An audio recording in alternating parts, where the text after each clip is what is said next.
i poliziotti che hanno agito presso la scuola di Cittadella hanno fatto nulla più che il loro dovere. Qualcuno si dimentica che c'era un ordine dell'autorità giudiziaria che doveva essere eseguito e un poliziotto che si sottrae al dovere di eseguire un ordine di un'autorità giudiziaria commette un reato. Qualcuno sottace anche un altro particolare, e cioè che chi impedisce l'esecuzione di un ordine dell'autorità giudiziaria commette a sua volta un reato.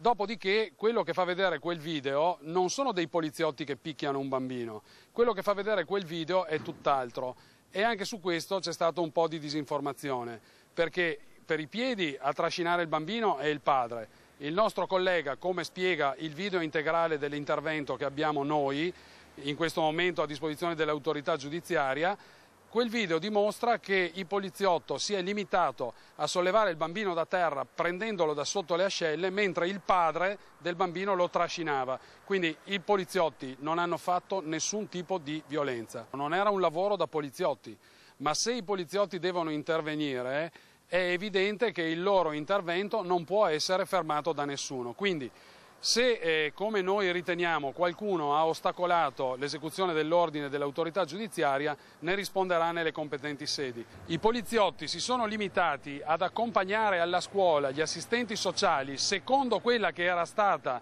la scelta degli assistenti sociali, che per ben 5 volte non erano riusciti ad eseguire il provvedimento, e non hanno assolutamente fatto altro che mettersi a disposizione degli assistenti sociali come stabilisce l'ordinanza emessa dalla Corte d'Appello di Venezia. Quindi loro hanno eseguito un ordine del giudice senza avere alcuna possibilità di decidere il se e il come eseguirlo. E in secondo luogo noi tuteleremo i nostri colleghi che hanno agito, che sono intervenuti presso la scuola con ogni forma possibile in tutte le sedi competenti. Quindi tutti quelli che si sono sbilanciati a dire che quei poliziotti si sono comportati come dei fascisti, che hanno agito in modo come degli squilibrati, rievocando i fatti della scuola Diaz di Genova, che è tutt'altra vicenda, tutte queste persone verranno chiamate a rispondere davanti all'autorità giudiziaria delle loro dichiarazioni. Lo stesso Ministro dell'Interno oggi, modificando parzialmente il tiro, ha dichiarato che quella che si vede nel video diffuso su internet è una verità parziale